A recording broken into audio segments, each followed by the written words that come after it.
What if the most dangerous moment of your life didn't look dangerous at all? When he first dived beneath the surface, everything was fine. The water was clear, calm, almost glass-like over the shallow sands of Batt Reef. There was no panic, no struggle, no sign that anything had gone wrong. But when he surfaced moments later, something had changed. A faint cloud began to spread from his chest, dissolving into the blue around him. At first, it didn't seem real. The ocean was still peaceful. The sky above remained bright. Yet the water around him was no longer untouched. This was not a crocodile confrontation, not a dramatic high-risk stunt. There were no snapping jaws, no roaring predator. It was supposed to be routine, a simple dive, a calm encounter in shallow reef water. Steve Irwin had built a life on understanding danger. He had faced some of the world's most feared animals and walked away time and time again. Experience was on his side. Confidence was on his side. The ocean, it seemed, was on his side too. So how could a dive that began in total control end in a moment no one expected? What happened beneath that calm surface in the seconds before he came back up? From above, the reef looked unchanged. The waves continued their steady rhythm, but something beneath the surface had already set events in motion. By the morning of September 4th, 2006, the world already knew his name. Steve Irwin wasn't just a television personality. He was the crocodile hunter, the energetic wildlife expert from Queensland, Australia, who turned conservation into primetime television.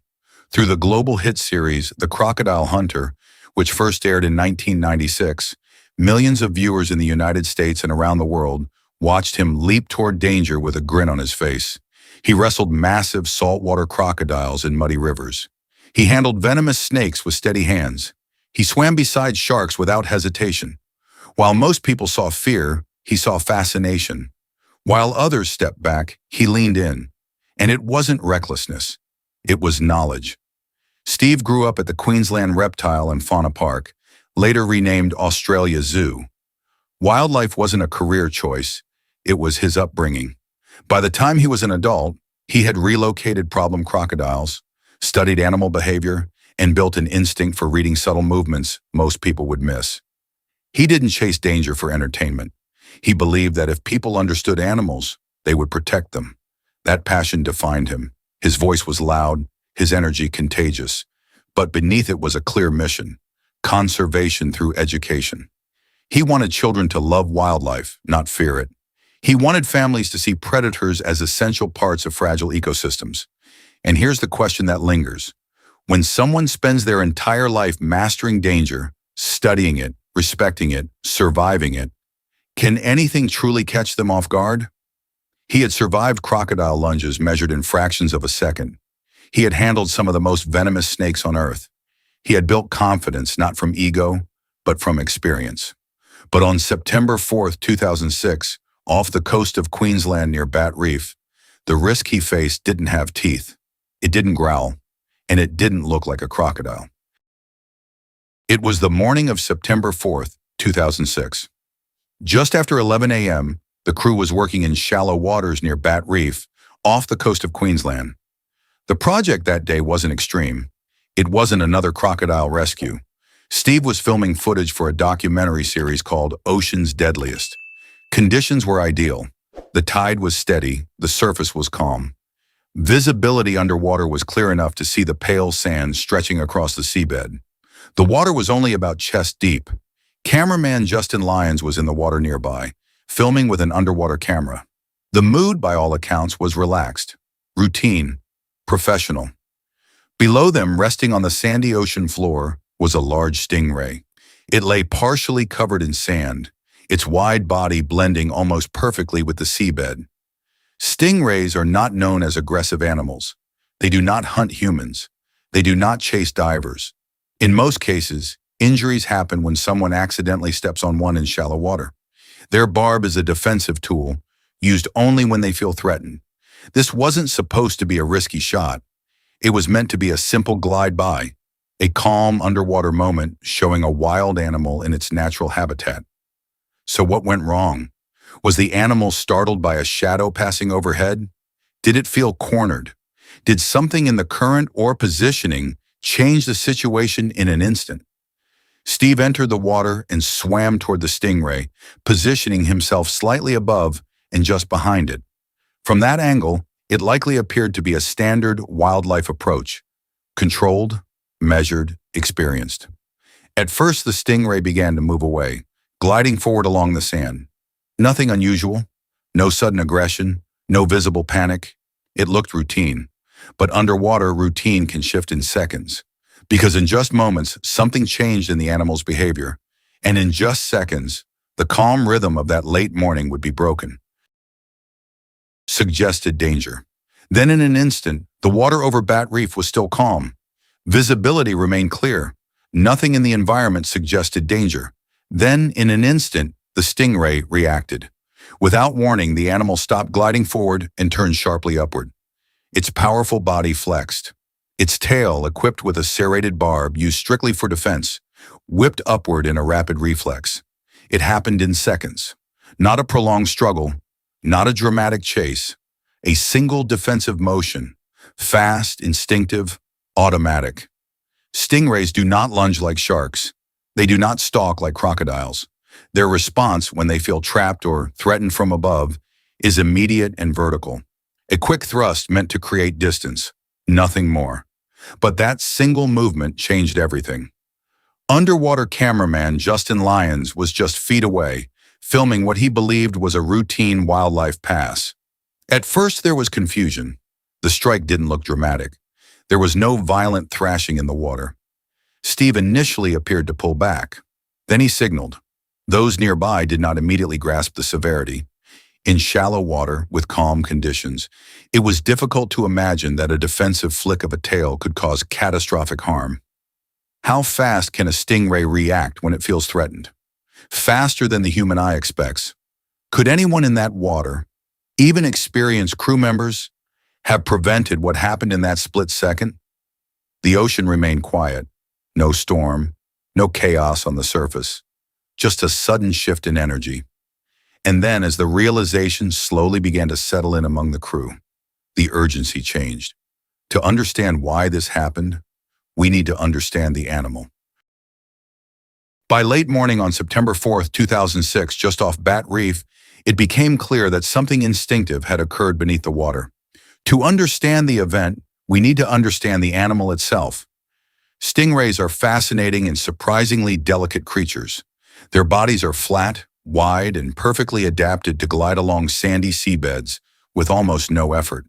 Their soft, graceful movements make them appear harmless, even slow. But at the base of their tail lies a sharp, serrated barb, a natural defense mechanism, not a hunting weapon. Most injuries from stingrays happen when someone accidentally steps on one in shallow water, startling it. Fatalities are extremely rare worldwide, and even then, they occur under very specific and unusual circumstances. Stingrays do not attack humans intentionally. They do not pursue prey or seek confrontation. Their reflex is simple. When they feel trapped, threatened, or shadowed from above, they react. They respond instantly in the way evolution designed, with speed and precision, not malice. This is nature's logic. It does not calculate consequences. It reacts. For anyone entering shallow water where stingrays live, there are practical precautions that make encounters far safer. Shuffling your feet instead of stepping can warn stingrays of your presence. Never corner them or approach directly from above. Respecting the personal space of marine animals keeps both humans and wildlife safe.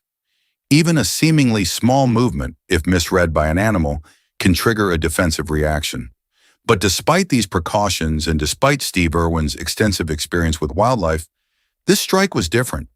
Something about the situation, the angle, the proximity, the timing, triggered a reaction no one could have predicted. How often do we mistake a defensive reflex for aggression? And what happens when instinct acts faster than even the most experienced human can react? In this quiet, clear water over Batt Reef, the answer would become tragically clear. On the morning of September 4th, 2006, just after 11:15 a.m., in the calm, clear waters above Batt Reef, The Stingray's defensive reflex had devastating consequences. Its barb struck Steve Irwin in the chest, a location that would prove critical. In simple medical terms, the barb penetrated the heart.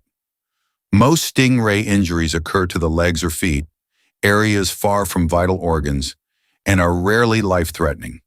The combination of the force, angle, and location in this case made survival almost impossible. Even immediate medical intervention offers extremely limited chances. Penetrating cardiac trauma leaves mere seconds for effective treatment. There was no prolonged struggle, no dramatic fight, just a brief, precise, and tragic sequence of events. Steve Irwin, a man who had spent decades reading animal behavior, reacting to danger, and surviving encounters with some of the world's most dangerous creatures, could not overcome the sudden and rare alignment of circumstances. The rarity of this event underscores the unpredictability of wildlife encounters. Stingrays, for all their calm appearance, are powerful and perfectly designed to protect themselves. When instinct meets proximity, even the most experienced humans are at risk. And it leaves us with questions that echo beyond the reef. Was this simply an unimaginable accident? One of those rare flukes that defy logic? Or is it a stark reminder that no matter how much we respect and understand nature, life underwater is fragile and unpredictable? For a moment, the water around Batt Reef remained as clear and calm as it had been before. Sunlight danced across the sand. The reef looked unchanged. But beneath that serene surface, everything had shifted in an instant. A quiet, tragic reminder of the invisible forces of nature at play. By the late morning of September 4th, 2006, the mood on the small boat above Batt Reef had shifted from routine to shock. The crew, including cameraman Justin Lyons and other team members, reacted immediately, their training and experience colliding with disbelief. Urgency filled the water as they tried to respond, but the reality was devastating. Within hours, the news of Steve Irwin's accident spread across the globe.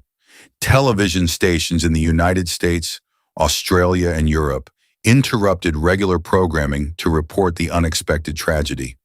Headlines reflected the shock. A fearless wildlife hero, known for wrestling crocodiles and facing some of the deadliest animals on Earth, had died in shallow, calm water. Tributes poured in from conservationists, scientists, and wildlife enthusiasts around the world. Messages celebrated his passion, his energy, and the educational legacy he had built through the crocodile hunter. People mourned not only the loss of a beloved personality, but also the sudden absence of a voice for wildlife conservation. There was a stark, ironic contrast. A man who had survived crocodile attacks, who had wrestled snakes, and who had faced some of the world's deadliest predators, lost his life in a place that seemed ordinary, calm, and safe. And it raises a question that resonates far beyond this single moment. Why does the loss of someone so fearless affect us so deeply? Why do we feel the shock not just of death, but of the fragility of life, even for those who seem invincible? The water over Batt Reef remained quiet. The reef looked unchanged, but the world had shifted. The energy of that morning, the presence of Steve Irwin, was gone, leaving behind reflection, grief, and an enduring legacy. Even after September 4th, 2006, the work of Steve Irwin didn't end. His conservation mission lives on through the efforts of his family at Australia Zoo and the countless wildlife programs he inspired around the world. His message was clear: education replaces fear. Understanding animals helps protect them, and it helps protect us.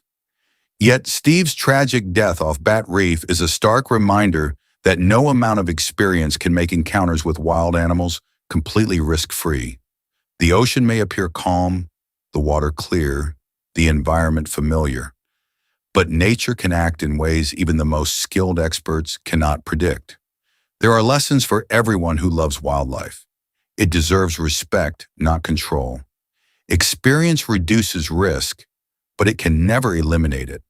The ocean is calm until it isn't. And now we leave you with a few questions to think about. Can humans ever truly predict nature? Does loving wildlife mean accepting its dangers?